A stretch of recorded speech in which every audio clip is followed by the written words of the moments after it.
Okay, so should I start?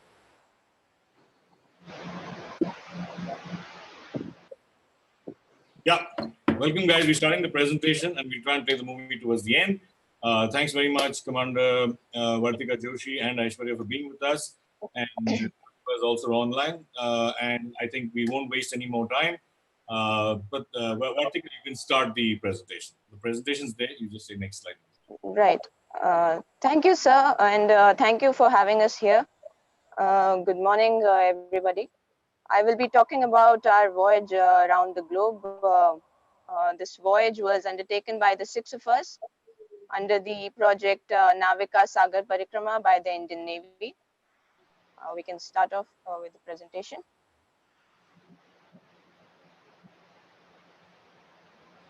So we all know by now that Admiral Avati, it was his vision, and he conceived the idea of circumnavigation by Indians, starting with Captain Dilip Donde's circumnavigation in 2009, followed by Commander Abhilash Tommy's non-stop solar navigation.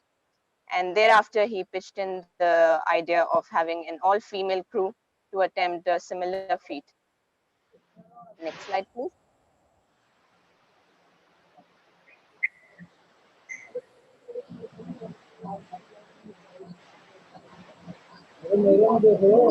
We have the next slide.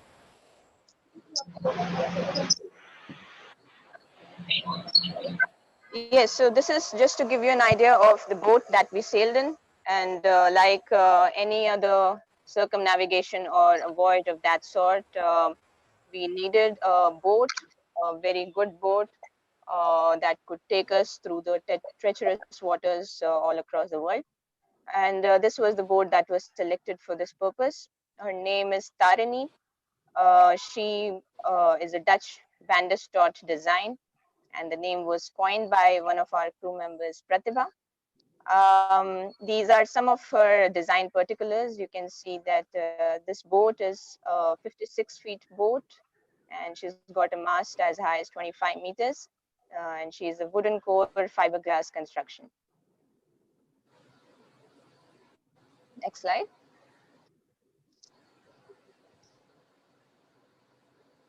Okay, so let me start by introducing the team. Out of over 30 volunteers, the six of us were finally selected to be part of this expedition. I'll start off with myself, and then the rest of the crew members can take on. Next slide, please. That's me. And next slide.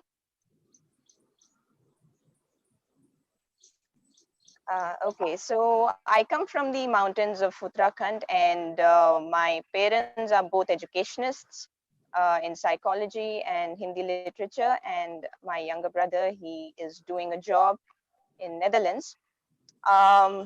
It might sound a little weird, but I had not seen the sea until I had joined the Indian Navy. And I was doing my bachelor's in aerospace engineering, but I was parallelly intrigued by the idea of going into the oceans, exploring the oceans, and learn about seafarers and their lives at sea. And that was possibly the biggest reason for me to opt for joining the Indian Navy. And I consider myself fortunate that I got the opportunity to circumnavigate. And when that came, I volunteered for it without a second thought. Pratibha can now take on with her journey. Good morning, everyone.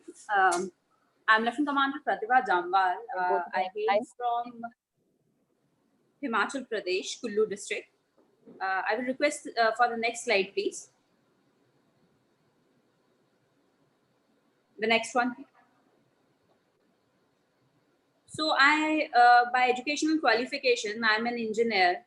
I did my whole education studies from Himachal itself. I did electronics and communication engineering. Being from Himachal, I always wanted to join defense. There is a huge inclination of people from hills towards defense. But for me, majorly defense meant army or at most air force. I had hardly any clue about Navy. And even today, if you speak about Navy in Himachal particularly, people will know more about Merchant Navy rather than Indian Navy. But somehow Navy came to my campus, and though I was already placed in two MNCs, but since it was a childhood dream to join defense, so I thought, why not to give it a try? Though it's not Army or Air Force, but still it's a defense force, and SSB is not all that easy to crack. So I tried, and probably I was meant to join defense forces.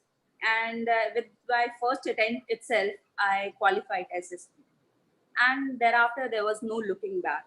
It was my dream job. I joined Navy without any clue what is going to happen, how I'm going to survive, and what actually happens in the training. But I would say that probably I was meant for the job.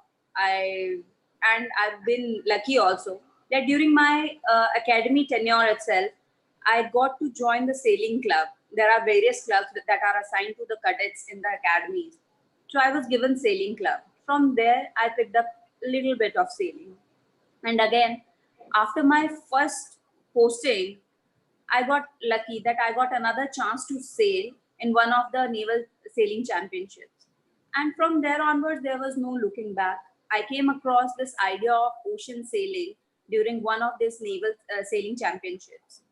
And then I met Captain Dilip Donde, and I volunteered for one of the sailings from Goa to Port Blair. It was a 13 days long sail. We took a halt in Cochin. But after that particular sailing, I thought that never ever in my life I'm going to step my foot on that boat. But sailing is something, and I think all of us sailors would relate to it. It is something which is very difficult when you're doing it, but it gives you such kind of immense pleasure and a longingness that you always tend to go back to it and always tend to redo it. You want to go back to the sea, and that's how in year 2015 I got selected for this all women circumnavigation of the globe and became part of the team. Now I would request Ashwarya to continue with her story. Next slide, please. Good morning, everyone. I am Lieutenant Commander Aishwarya Boddapati. I'm currently stationed in Visakhapatnam. I'm posted here. Can we have the next slide, please? So to speak a little about myself, I belong to Hyderabad, and I was born and brought up in Hyderabad. In this picture, you can see the first picture. This was the first time I had seen the ocean in Visakhapatnam. My father was posted. My father's has retired from CISF. So when I was a kid, I was terrified of the oceans, and you see, I have joined Indian Navy now. So my entire schooling and education has been from Hyderabad, and I always had a inclination towards adventure and traveling. And also my school was located in Air Force Station. So right from childhood, I had an inclination to join the armed forces. I had a normal schooling and education like any of us would. But soon after finishing college, I applied for Indian Navy and got through it. And soon after joining Indian Navy, I got into a lot of adventure and sports activities with Navy, starting from scuba diving, bungee jumping. You can also see in the picture, I went kayaking at the Yacht Club of Hyderabad.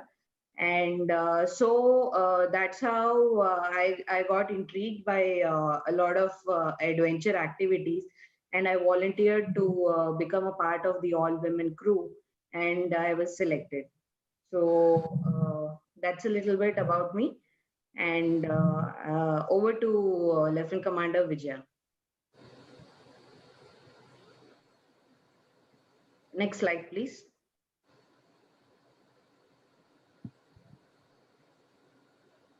Hello. Yes, Vijaya, go on. Hi. Vijay, we can hear you. Oh, Hi everyone. I'm Lieutenant Commander Vijay. Currently, I'm stationed in the Indian Naval Academy, and like I did my schooling and my college graduation from Manipur itself, and thereafter I did my post graduation in from Delhi. There itself, that's a place where I got to know about the Navy. Initially, I had no clue about what Navy was all about, and after coming to Delhi and after my post graduation, I am a postgraduate in literature. So I always used to think that Navy is just for a science graduate, not for any graduate who are doing graduation in general line. And then I thought, okay, why should not I try and why should not I go for it? And that's how I thought of joining Navy, and I went for the SSB interview and I cleared my interview, and that's how I landed up. Because first thing was that I have no clue about that I can join the Navy, being a postgraduate in literature. That was the stigma which I used to think that okay, only the science graduate can join. And like I used to be a water phobic, like I didn't know how to swim, but still then okay, since my childhood, like I love being doing something different out of the general norm, and maybe because of that I thought okay, why should not I join something new to learn for me. And I picked up swimming in the Navy, being in the Navy, and there only I was introduced with sailing, like sailing, how to have fun being on water without getting scared of being drowned in the water, which used to be my initial fright. Like if I go into water, then I may get drowned someday. But yes, everything turned out in a different way now. Like I had a patience. I started developing patience sailing. And after my training, and when I was posted again at academy, Indian Naval Academy, I took up sailing as a hobby, and I started participating in various Navy sailing championship and all. And once I got to know about the circumnavigation, which is happening, which the Navy has been planning about, then I thought, why should not I volunteer for it? Then, like whichever opportunity which came in my way, like I have never given it away. I always took interest on it, and I always wanted to go for it and then do something new and something different, which I think it was a part of my life adventure to join the Navy. All to you.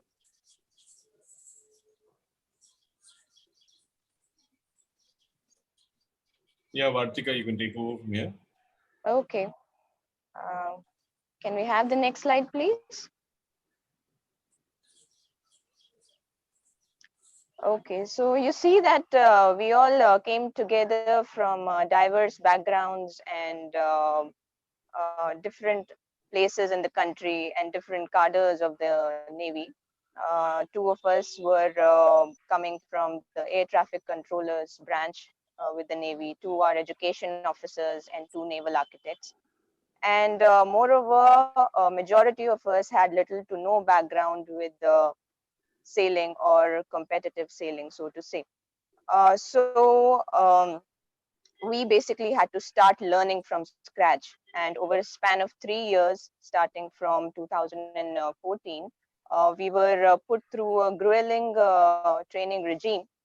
This picture you see is from the INWTC Bombay sailing facility, where we learned the basics of sailing, about the sailing theory and basic boat handling. And then soon we were sent to various naval schools in Cochin. That's there in the next slide.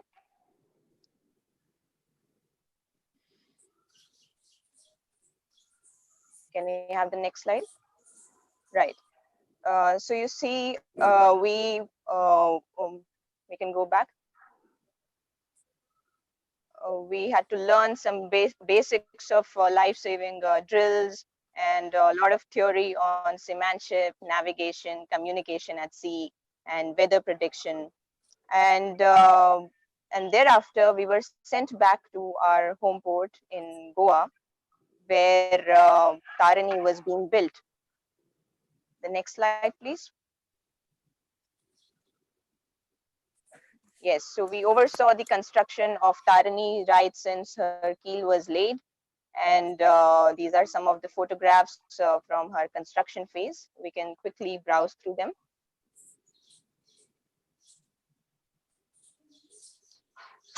Like I said, she was a wooden core fiberglass construction.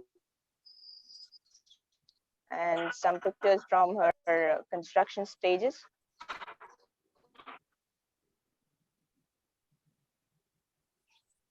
Next. Yes, that was when the boat was floated for the first time in the Devar Island in Goa.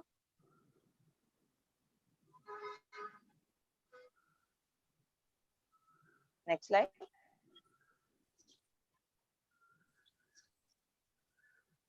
This you can see the mast being rigged by the team under the guidance of our mentor, Captain Dilip Donde, at the Captain of Ports Jetty in Goa.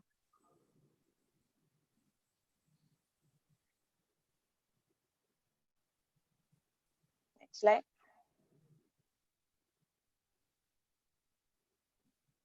And all this was in addition to us sailing on different training sorties on the first boat, that was Madei. We had to sail the boat for shorter passages in and around the Indian Peninsula. And then we slowly graduated to going further away from the ocean. We did some longer passages to Mauritius in the next slide, and thereafter to Cape Town and back 5,000 miles away from Goa. So over a period of over 3 years, we had covered almost about 20,000 nautical miles before we actually embarked on the circumnavigation.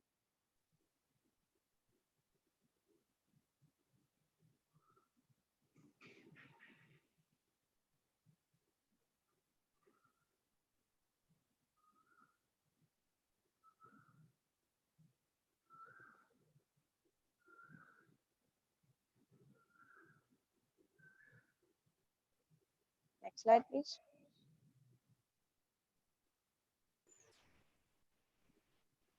And as the project gained momentum, a lot of objectives got associated with it, which were in consonance with the Indian government's policies. For example, promoting women empowerment on a global platform. And since the boat was an Indian-built boat, we also promoted the Make in India initiative of the government. We also monitored the marine pollution in various oceans of the world. And we also collated and updated the Indian Meteorological Department with a lot of meteorological and ocean data. In addition to, of course, promoting the notion of ocean sailing in the country and interaction with the locals and the Indian diaspora in all the ports that we visited. Next slide. Yes, so this is the picture from the flag off from the home port in Goa on the 10th of September 2017. The then Honorable Raksha Mantri ji was there to see us off along with the Chief Minister of the state. Next.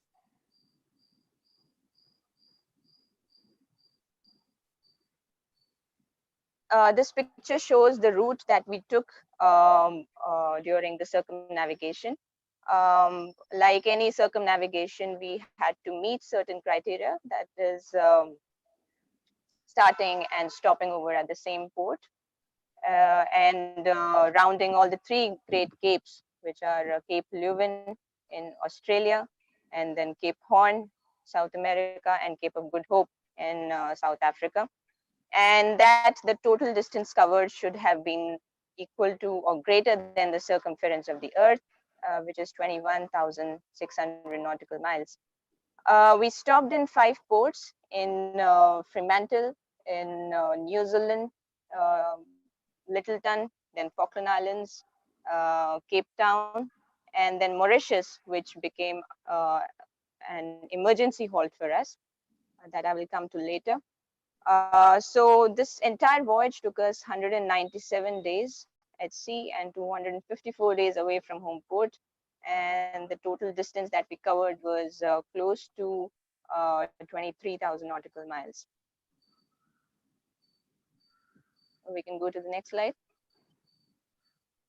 Yeah, so the sea is unpredictable. Sometimes the seas, you can see they are very rough and you go through these choppy waters. The skies are dark. You have storms hovering above you. This is a typical squall line that we encountered while we were crossing the equator through the belt of doldrums. There were a lot of other challenging days ahead as we began the voyage. We can go to the next slide.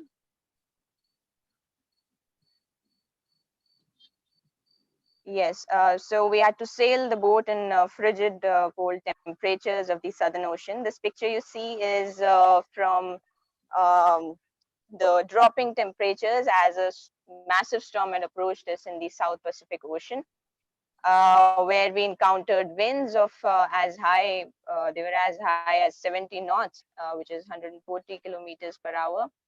And the seas were as high as 9 to 10 meters.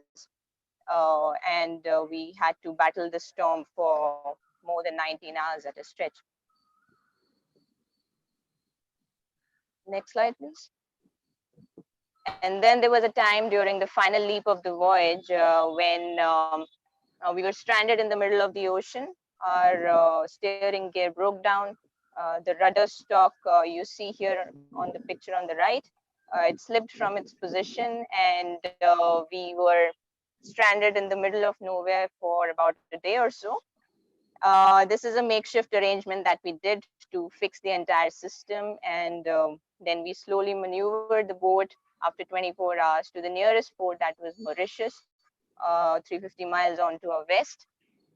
And then the picture on the left you see is when we were really short of the water supply on board, and we literally had to ration on our water supplies. And these are the times that make you realize, that how important it is to value the resources that you have and use them judiciously. Can we have the next slide? And like there are tough days, there are good days also that follow. The picture you see is from the day that we were crossing the Cape Horn, which is also known as the Everest of the oceans. And we flew the national flag. It's flying high at the backdrop. So it was a great feeling. Next slide. And then there were other days that we celebrated the birthdays of our crew members, and a lot of festivals on board. We made diyas out of atta on board in our little boat. And we also celebrated Christmas, where Vijaya had become the Santa Claus on that day.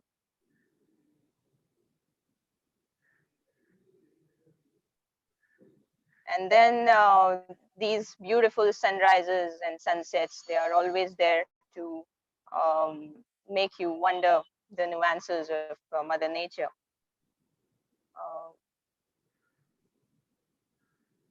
Next slide. And then some beautiful days when you witness a lot of marine life. This is a whale shark that you see we witnessed very close to the Indian waters. And this really surprised us when we were returning to our home port in Goa after spending 254 days away from home.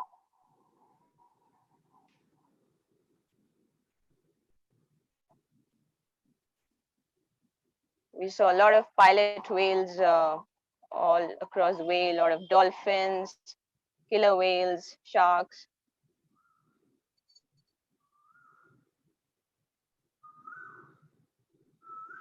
And then on the 21st of May in 2018, we finally arrived at our home port in Goa, where Honorable Defense Minister was there to receive us.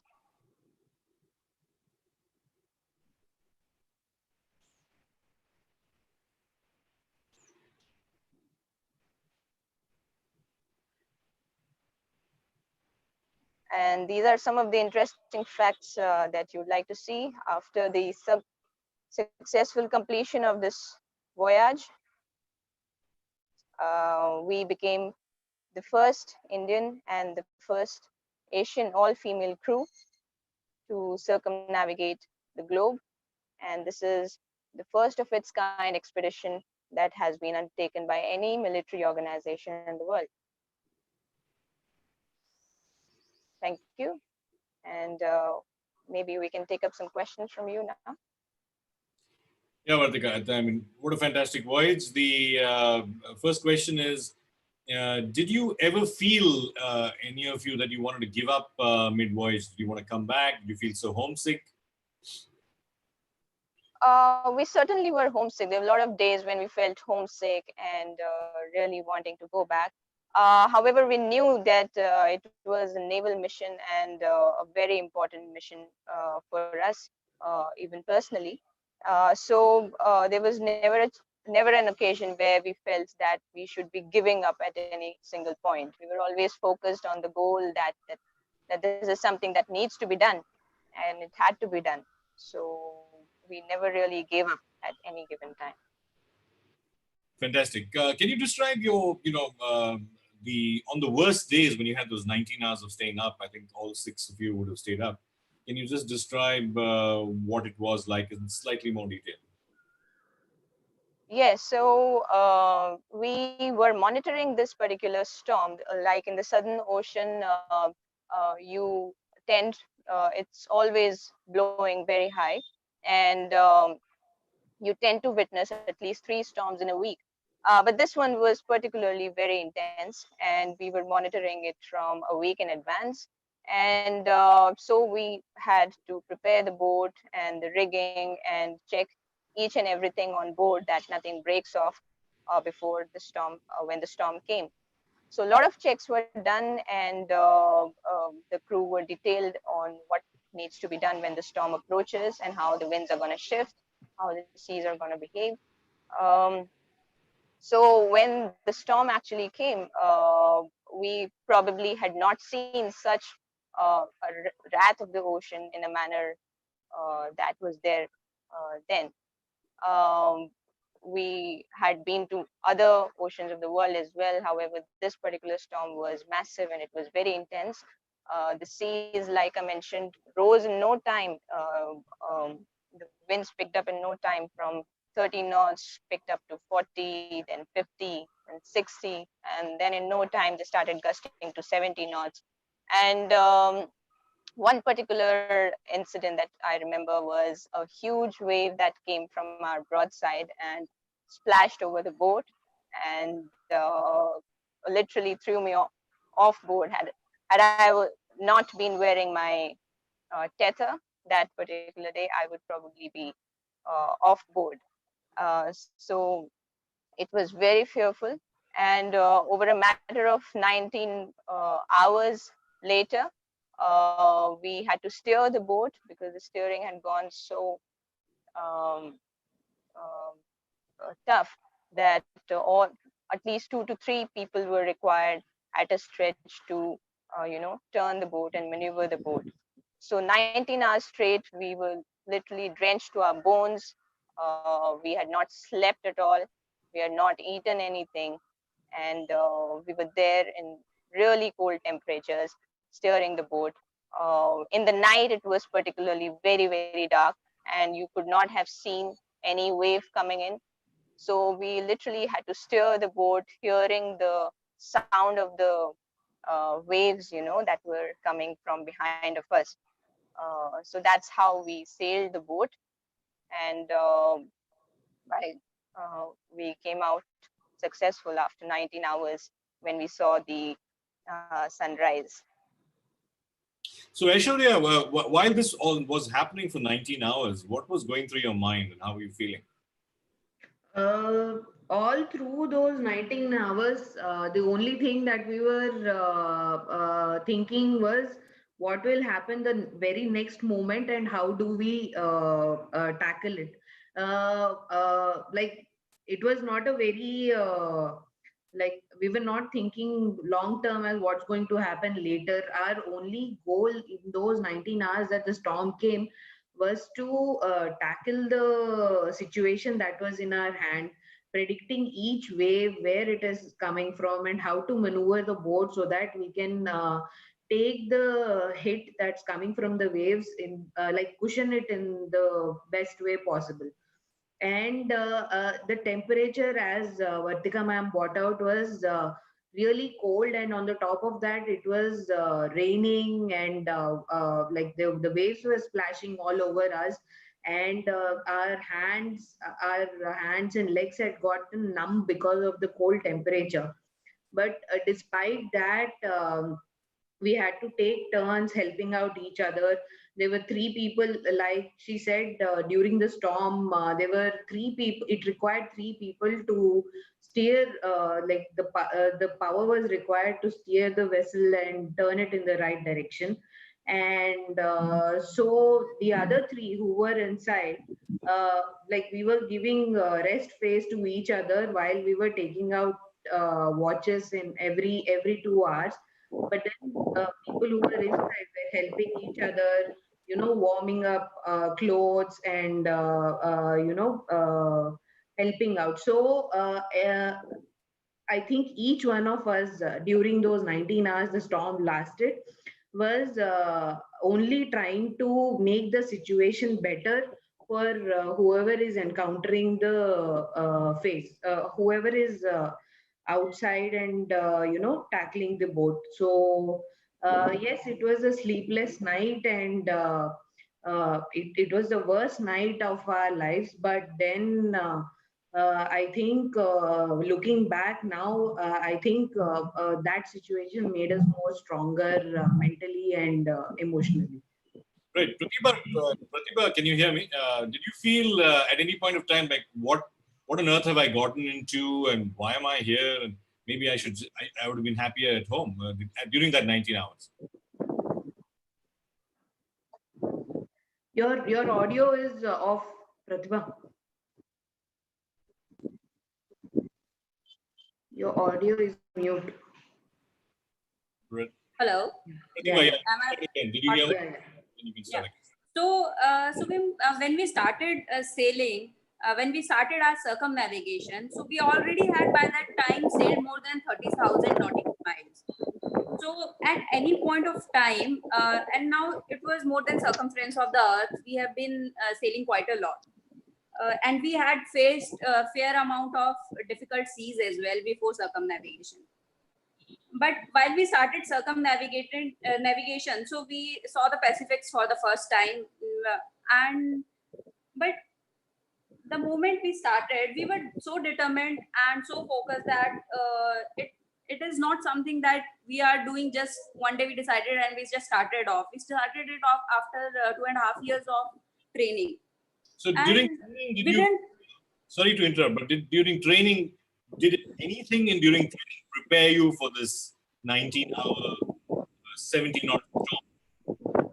No, during training, we hardly had faced winds beyond 40 knots because we have mainly sailed in Indian Ocean region and a little bit in Southern Oceans. So we didn't have much idea of rough weathers, but yes, our mentor, Captain Dilip Dunge, was experienced enough. He had already briefed us that you are definitely going to face this kind of weather, especially in Drake Passage, close to Cape Horn.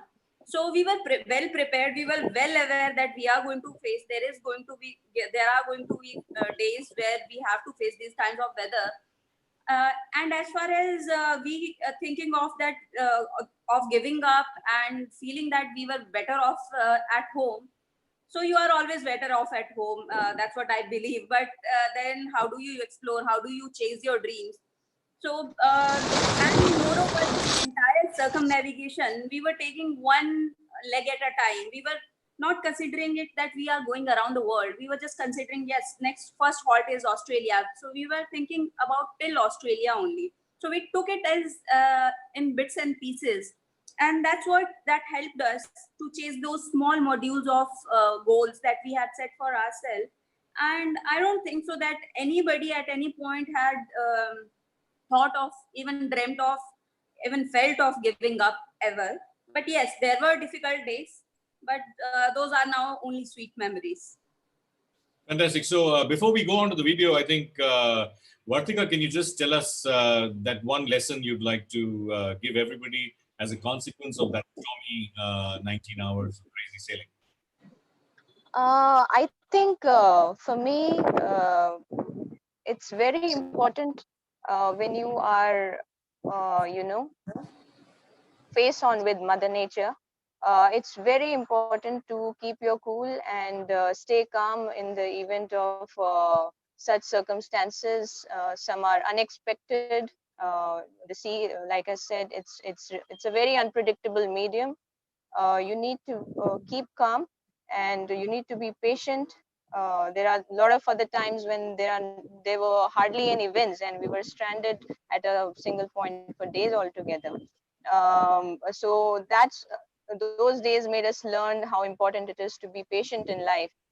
And when it got really rough, like the storm that we witnessed, how important it is to be calm and keep yourself focused on the mission and on your goal and your dream. That is something that will always keep you going through such circumstances. Basically, the voyage was like life itself, and you had these bad moments and good moments. I think, Harish, we can try and play the video, please. I was very scared of water. I hadn't seen the sea at all. So I just took one boat on my own, and I thought that let me just see how it is. But soon after that, the boat capsized.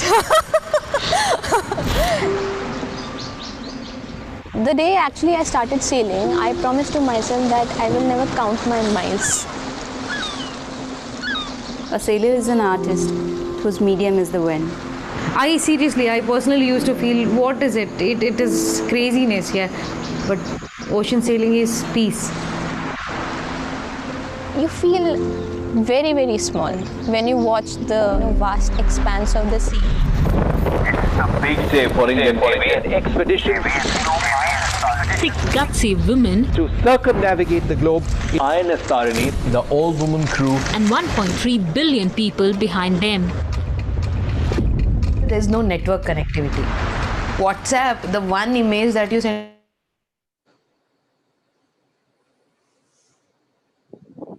Harish, it's stored, I think. See what you can do about that.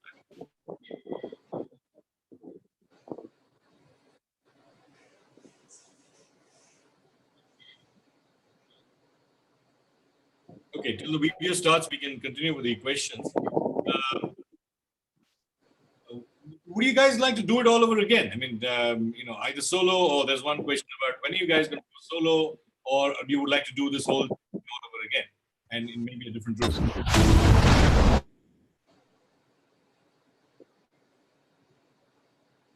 Can you guys hear me? Yes, yes. Unmuted. Yeah. So, would you like to do it all over again? And is there any other plan? Yes, sir. Given an option, we would definitely like to embark on a voyage like this again.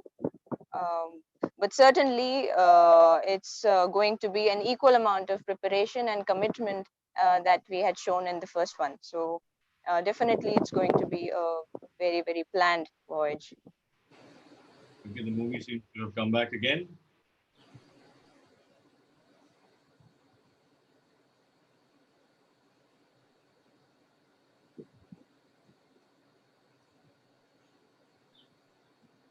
Harish, the audio, please.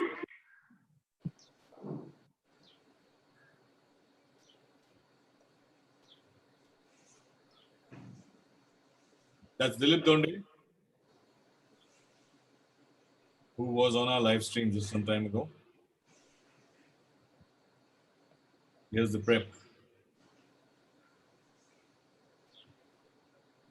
That's a snippet from the documentary from the National Geographic that was launched last year. So the audience can probably download it from Hotstar. Um I will send out this link to everybody as soon as we're done, and everybody can watch that.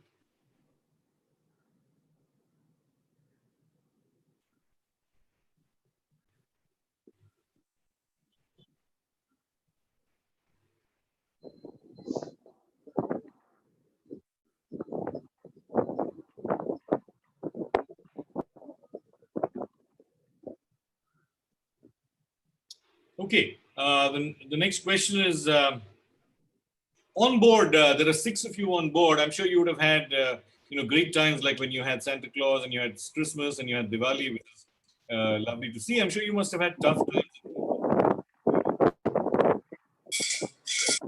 If you didn't, okay, but can you describe?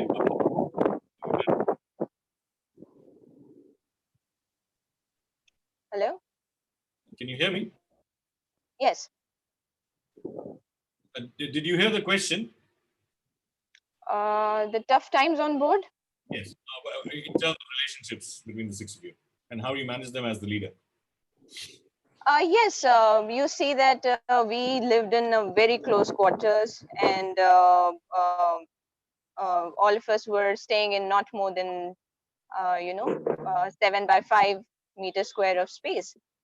So it was natural that over long distances of sailing, um, we had a lot of mood swings, and a lot of arguments were bound to happen. But then it was a very healthy thing that happened, and had it not happened, we probably wouldn't know where to improve on. So such sort of situations possibly were welcome for me, and I made it a point that everybody was heard of, and they were free to express whatever they wanted to, their opinions about certain things. It was important, very, very important for me to hear them out and listen to their opinions about things, and then sort of filter the data that I had got over a period of time. I learned this thing of filtering the data available to me so as to make the best use of the data in a given situation.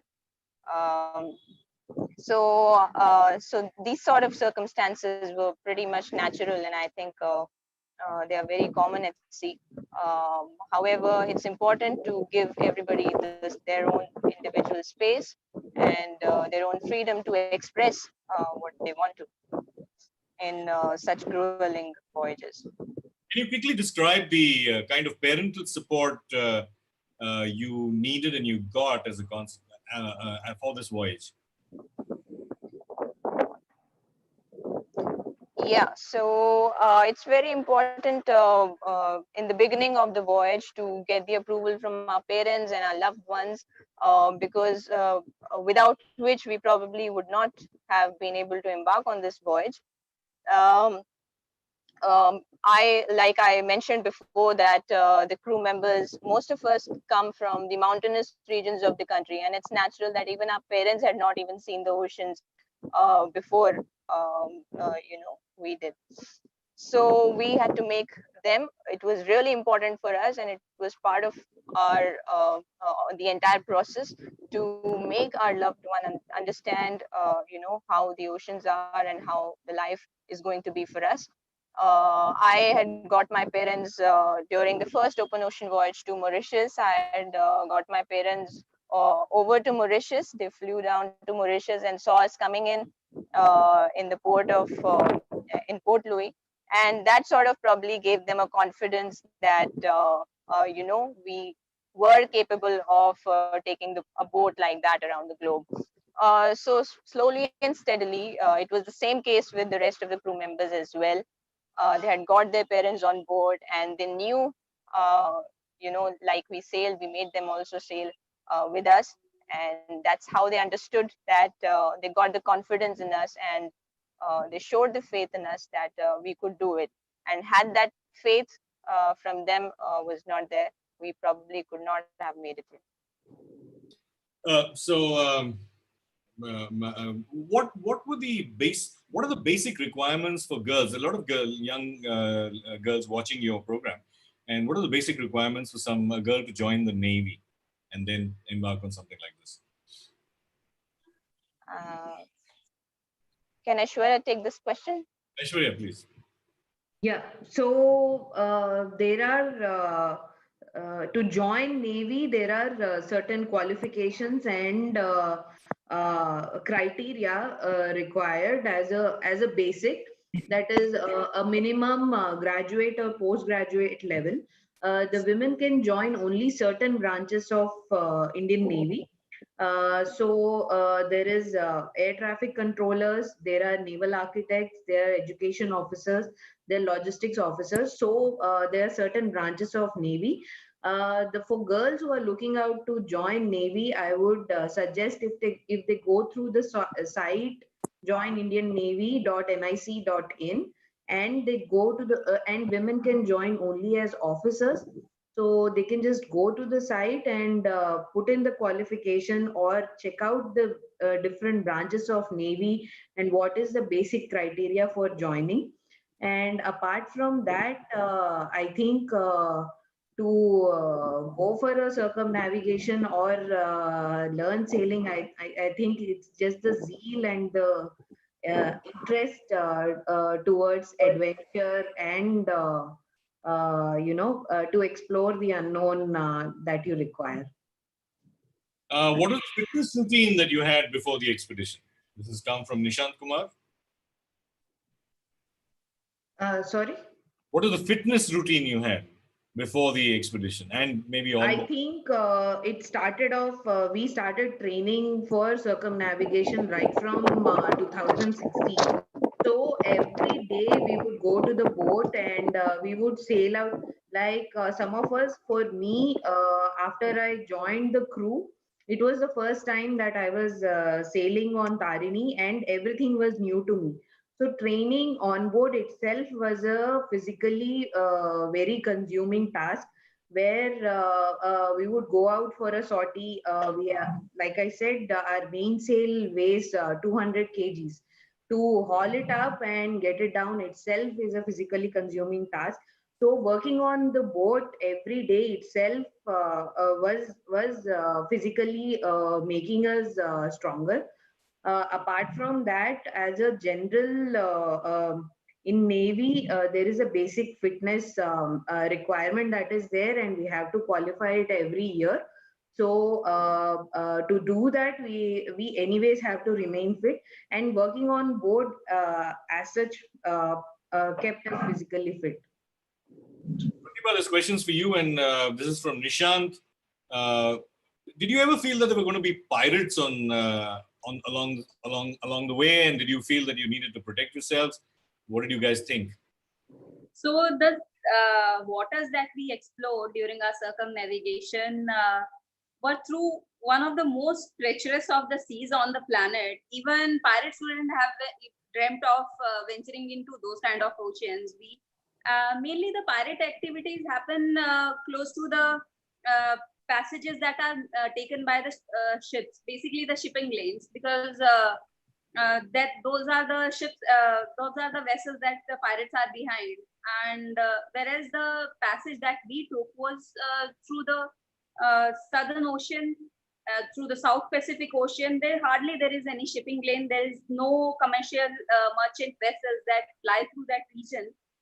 So there were hardly any pirates there. We were already aware of it. Yeah. And moreover, if you see the region of southern of the African region, through which during the last leg of our voyage that we had crossed, which is from Cape Town to India, so close to Maldives, I would say that there were certain there are certain activities which tend to happen, but there was since we all are Navy, it's a Navy's event, it's a naval operation that was undergoing. So there are always naval warships that are patrolling in that particular region.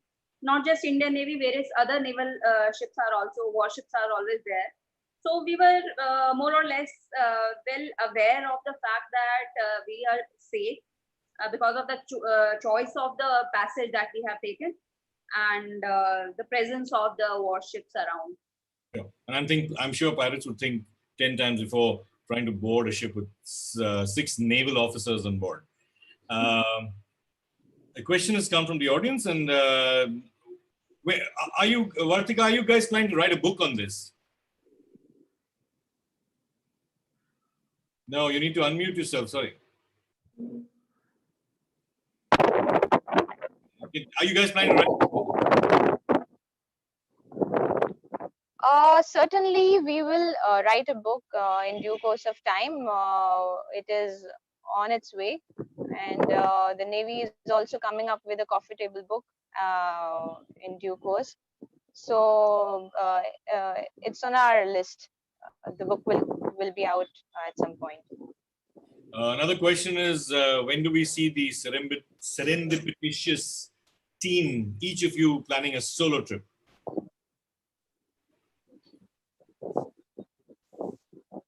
I think all of us, it was a solo trip for everybody, I think.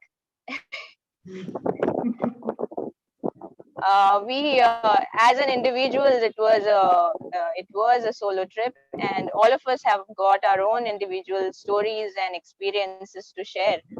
And that's what makes it really unique, that everybody has got so many unique and different experiences of their own. Yeah, so even when it comes we to would not writing be a more book, greedy. yeah, even when it comes to And writing, not each one has a different, set of experience that we have. So probably like 6 of us will come out with 6 different books, and the entire circumnavigation will have 6 different versions if you look at it from each person's perspective. What were your modes of communication with the outside world, and how frequently would you do that? Vartika, you could take this. Yes, so we had a fleet broadband system on board. It's a satellite communication system which we used to, disseminate our position reports twice every single day. So the Navy was very regularly monitoring us of our position, and we were conveying our position reports, our current GPS reports to them twice in 24 hours. Apart from that, we were also in touch with our family members and our friends over emails, and on our phone we had connected the system to even send messages to them once in a while. However, the data was limited and it's a very expensive system, so it had to be used judiciously. Why is the Cape Horn core the Everest of the oceans? You see these mountainous waves, they are coming in. A lot of ships in the history of sailing, they have got wrecked over there. And that's because of the, the confluence of the Pacific and the Atlantic Oceans, where two oceans and two oceans, they are colliding there and, creating waves which are extremely high and very, very ferocious waves that are there. And that is the reason it's called the Everest of the oceans. Okay, this is next question. See that it's the southernmost point on the planet. It's close to 58 degrees south latitude. It's very, very south and very close to Antarctica. And there you have got winds. Apart from that, you see the winds that blow there, they don't have any land mass to stop. So there are the winds and the waves, they're always piling up on top of each other, and there's nothing to stop them. And that's the reason why you've got such horrible sea conditions over there. So the next question can be answered by Aishwarya first, as to what's the single message you'd like to give to a young to go on a voyage like this or join the Navy? So for people who want to join Navy, I think uh,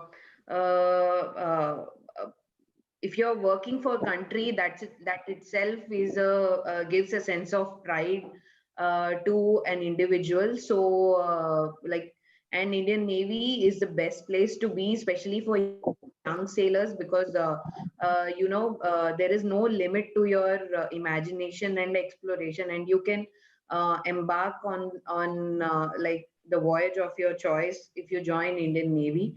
And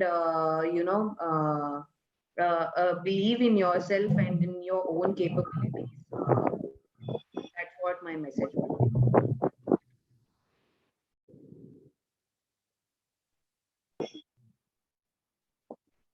Kartika, Yes. what is your message to a young girl who'd like to join the Navy and maybe embark on a voyage like this, or independently so? Okay, so my message would be to stay confident and have faith in your own abilities. There are a lot of times when we ourselves pull ourselves down, and we think that something like this is not meant for us, or we're not meant for it. So I think it's very important to have faith in your own capabilities, and always keep chasing your dreams. And Pratibha, So my message is not just for the girls, but for everyone out there, that have faith in your abilities, and don't be afraid of failures, because if you are afraid of failing, that means you are not trying enough. Once you try, you are bound to fail, and you learn from your failures. Vartika, one last question. And what is the future of ocean sailing in India? I think the future is very, very bright, sir. And in a matter of, you see, from 2009 onwards, when Captain Dilip Donde undertook the first ever Indian solo circumnavigation. Since then, we have made it to a number of 10. We have got, India has got 10 circumnavigators in just a matter of from 2009 to 20. So the future is very bright, and I think the oceans are a limit. So I think it's only going better from here.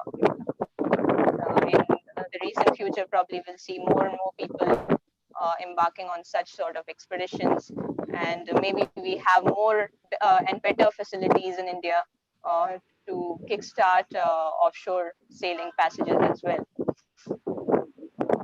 Thanks very much, Vartika, Aishwarya, Pratibha, and Vijaya. Very inspiring presentation, and hopefully we'll see some more of them coming up. Looking forward to many, many long voyages with all of you, and inspiring so many people of guys. And we'll be live on YouTube. Soon we'll be live on Facebook too. So